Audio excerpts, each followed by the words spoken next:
Hello નમસ્કાર વિદ્યાર્થી મિત્રો, મૂલ્યાંકન દ્વિતીય સત્ર 2023-24 આધારિત ધોરણ 7 અને વિષય હિન્દી પેપરનું આપણે સંપૂર્ણ સોલ્યુશન આ વિડીયોની અંદર જોવાના છે. તો આ વિડીયોને અંત સુધી જોવાનું ભૂલતા નહીં. ચેનલ ઉપર જો પ્રથમ વખત આવેલા હો તો ચેનલને સબસ્ક્રાઇબ કરી દેજો અને આ વિડીયોને તમારા અન્ય મિત્રો સુધી શેર કરી દેજો. तो बात करिए प्रश्न 1 के सही वाक्यांश चुनकर पूरा वाक्य फिर से लिखिए. तो वस्तु से व्यक्ति का, तो आनी अंदर जवाब आवशे जीवन अधिक महत्वपूर्ण है. बीजू हजरत अली राजा के खजाने की, तो जवाब आवशे जांच करने गए. तीजो प्रश्न है कि मनुष्य सब कुछ सहन कर लेता है परंतु अहिया जवाब आवशे पेट की भूख सहन नहीं कर सकता.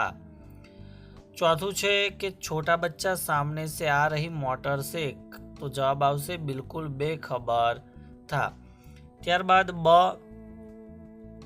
के पाठ्य पुस्तक के आधार पर रिक्त स्थानों की पूर्ति कीजिए. तो समारोह के मुख्य खाली जगह थे मुख्य न्यायाधीश महादेव गोविंद रानडे, तो अहिया जवाब आवशे अतिथि.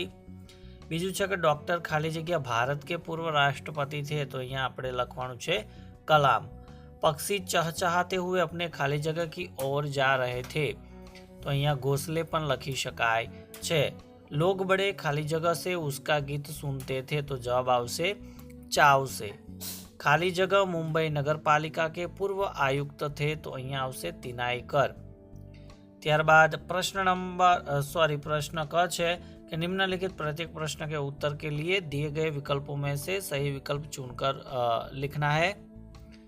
पहला प्रश्न है कि सचिन तेंदुलकर के पिता का नाम क्या था, तो जवाब आवशे रमेश. प्रकृति शब्द का अर्थ क्या है, तो जवाब आवशे स्वभाव. तीजो प्रश्न है कि मनुष्य की मुट्ठियों में क्या बंद है, तो जवाब आवशे तूफान. चौथुं है कि तानाजी ने अपने आप को शिवाजी का क्या बताया, तो जवाब आवशे दास बताया. पांचवा प्रश्न कि नरेंद्र ने शिवलिंग कितने रुपए में खरीदा था, तो जवाब आवशे 2 रुपये में. त्यारबाद निम्नलिखित उक्ति कौन किसे कहता है वह बताना है. कि महाराज एक बालक आपसे मिलना चाहता है, तो यह उक्ति दरबान शिवाजी से कहता है. बीजू के मरने से पहले मैं अपनी पूजनीय माता का एक बार दर्शन करना चाहता हूँ, तो यह वाक्य मालवजी शिवाजी से कहते हैं. त्यारबाद प्रश्न 2 के निम्नलिखित प्रश्न के उत्तर एक एक वाक्य में लिखिए. एमां पहलो प्रश्न है कि सचिन तेंदुलकर किस टीम का कप्तान था, तो जवाब आवशे अंडर-14 क्रिकेट टीम का.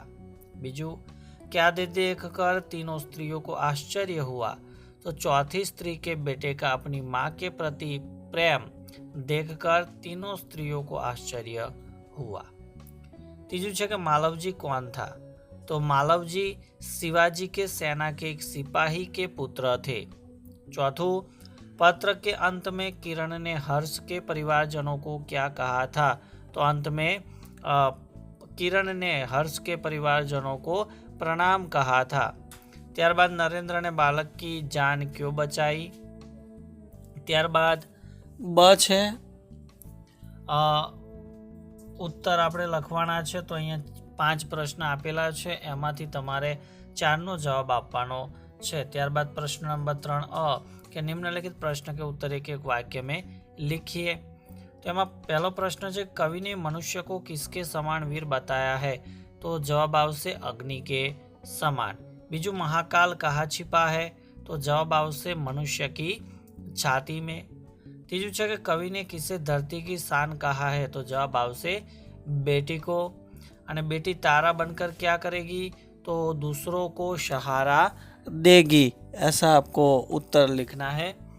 त्यारबाद ब है कि निम्नलिखित प्रश्न के उत्तर लिखिए. तो अहीं आपने 3 प्रश्न आपेला है, एमांथी तमारे 2 ना जवाब आपवाना है. क नी अंदर निम्नलिखित नारीओं के बारे में 4-5 वाक्य लिखिए. तो अहीं कल्पना चावला ने श्रीमती इंदिरा गांधी आपेला है, एमांथी एकनो तमारे जवाब आपवानो है. त्यारबाद बेटी हूँ मैं बेटी तारा बनूंगी त्याथी ते उजियारा करूँगी त्या सुधी आपणे काव्य पंक्ति पूर्ण करवानी है. त्यारबाद बात करिए प्रश्न 4 कि निम्नलिखित मुहावरों के अर्थ लिख कर वाक्य में प्रयोग कीजिए. तो पहलू है कि मन होना, तो एनो अर्थ थशे इच्छा होना. બીજું કદમ રખના તો अर्थ થશે किसी जगह पहुंचना। तीजू इधर उधर की बातें करना यानी कि व्यर्थ की बातें करना, आओ यानो अर्थ थसे। ब है कि निम्नलिखित शब्दों को उचित क्रम में रखकर अर्थपूर्ण वाक्य बनाए, तो यहाँ उपयोगी पेड़ में मानव जीवन है, तो मानव जीवन में पेड़ उपयोगी है। बीजू में सफाई खुदाई है, तो सफाई में खुदाई है। कच्छ है कि निम्नलिखित कहावतों का अर्थ स्पष्ट कीजिए कि एक म्यान में दो तलवार नहीं समा सकती, यानी कि एक वस्तु के दो समान अधिकारी नहीं हो सकते। और दोनों हाथों में लड्डू यानी कि दोनों तरफ से लाभ होना, एवो एनो अर्थ थशे। ત્યારબાદ સમાનાર્થી શબ્દ જેમ કે પર્વતનું પહાડ થાય અને વિખ્યાત તો કે ભાઈ પ્રસિદ્ધ થશે। ત્યારબાદ આગળ વિરોધી શબ્દ આપણે લખવાના કે ઈધરનું ઉધર અને ભલાઈનું બુરાઈ થશે। ત્યારબાદ એની અંદર તમે જોઈ શકો છો કે નિમ્નલિખિત વાણિજ્યોપયોગી શબ્દો કે ગુજરાતી શબ્દ લીખીએ તો એની અંદર નીલામ છે, કમી બેસી છે અને જોખીમ છે। ત્યારબાદ निम्नलिखित विज्ञापन में प्रकाशित खास विधानों के संदर्भ में सूचक वाक्य लिखिए, जे प्रमाणे के पहले इस्तेमाल करे फिर विश्वास करे, ए प्रमाणे आपेलू है। त्यारबाद प्रश्न 5 के निम्नलिखित विषयों में से किन्हीं एक विषय पर 8-10 वाक्य में निबंध लिखिए। यानी अंदर पहलो निबंध एक वीर सिपाही की आत्मकथा, बीजो यदि मैं गांव का सरपंच होता तो, અને ત્રીજું मेरी छोटी बहन। तो आ 3 નિબંધમાંથી તમારે એક નિબંધ લખવાનો રહેશે। ત્યારબાદ બ છે કે निम्नलिखित रूपरेखा के आधार पर कहानी लिखकर उसे उचित शीर्षक और शिख दीजिए, જેની અંદર એક રાજા લડાઈ में हारना शत्रु का भय। तो आ प्रमाणे मुद्दा आपेला है, तो मुद्दाનો उपयोग કરીને આપણે વાર્તા લખવાની છે, શીર્ષક લખવાનું છે અને એની सीख लखवाणी। त्यारबाद निम्नलिखित विषय पर पत्र लेखन कीजिए, तो कि मोबाइल से लाभ हानि दर्शाता हुआ पत्र अपने मित्र को लिखिए। तो मित्रों अहींया जे वार्ता आपेली है तो ये वार्ता आपणे अहींया जोई रह्या छे। तो मित्रों अहींया आपणे धोरण 7 विषय हिंदी ना पेपरનું સંપૂર્ણ સોલ્યુશન આ વિડીયોની અંદર આપવાનો પ્રયત્ન કર્યો છે।